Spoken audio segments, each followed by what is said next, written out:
Bon, espérons que cette chanson qui nous rappelle beaucoup de bons souvenirs nous porte bonheur. Bonjour Émilie Brousselot. Bonjour Thierry. Eh ben, on va commencer avec du basket. Oui, hier c'était la finale du championnat de France de basket. L'Asvel est vainqueur. Lyon-Villeurbanne entre dans l'histoire de la Ligue nationale de basket en remportant son 18e titre de champion de France. Regardez ce qui s'est passé, c'était face à Strasbourg. Victoire historique de l'Asvel sous les yeux de son président Tony Parker. Hier soir, Villeurbanne, maillot noir, se montre brillant dès le début, notamment grâce à Casper War, auteur de 27 points, 3 rebonds, 2 points. En face, les Alsaciens sont complètement dépassés. Ils ont même jusqu'à 22 points de retard dans le troisième quart-temps. Mais Strasbourg ne lâche rien. Le club revient même à 1 point d'écart à 1 minute de la fin. Et finalement, l'Asvel s'impose sur le parquet de Strasbourg, 80-77.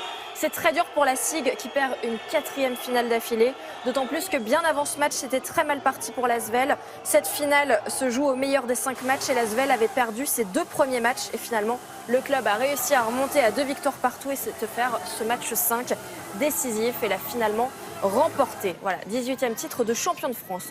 Encore du basket, mais avec l'équipe de France féminine. Les Bleus en maillot blanc sont en quart de finale du tournoi des qualifications olympiques. Le tournoi qui les enverra peut-être aux Jeux olympiques cet été. Elles s'imposent face à la Nouvelle-Zélande 70-52, grâce notamment à Isabelle Yacoubou, auteure de 19 points et 11 rebonds.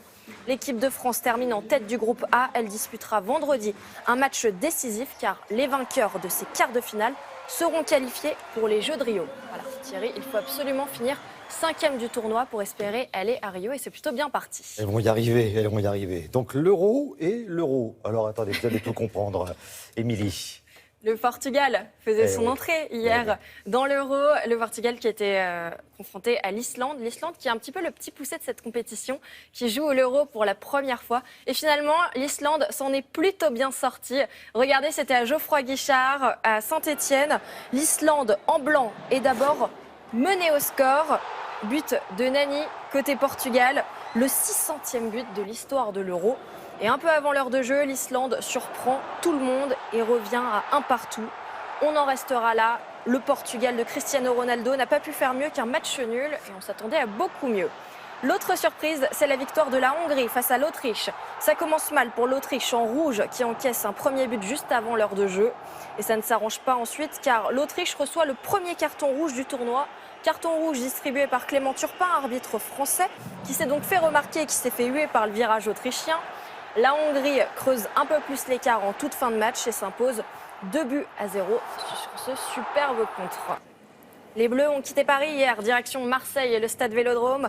Ce soir, ce sera le 2e match de l'équipe de France. Les Bleus affrontent l'Albanie, 42e au classement FIFA. La France est 17e. C'est le premier Euro de l'Albanie. Elle a perdu son premier match et en plus, elle est privée de son capitaine. Vous l'avez compris, les Bleus sont ultra favoris et s'ils gagnent, eh bien, ils iront en 8e de finale, ce qu'on espère. Bon, on va jouer tout ça quand même très très sérieusement. Hein.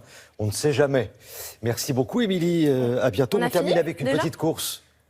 Oui, une petite. Oui, on termine avec. Il y a une course. Ah d'accord, je pensais que vous me disiez au revoir, pardon. Mais non, comme vous me remerciez, du coup, mais non, pas tout de suite. Mais on peut rester des heures ensemble, Émilie. Alors, qu'est-ce qu'on regarde là? Une course, comme vous le disiez justement, avec le meeting de Lucerne. En Suisse, Jimmy Vico qui a fini premier du 100 mètres et ça ne s'est pas passé comme prévu.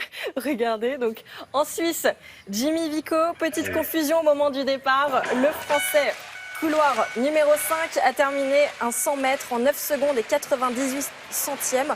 Mais regardez, sans se rendre compte, il y avait un faux départ. Ils sont seulement 3 à l'arrivée et cette performance ne compte pas. Le bip de départ n'a pas été entendu par tout le monde apparemment. Donc rebelote, la course doit être recourue un quart d'heure plus tard.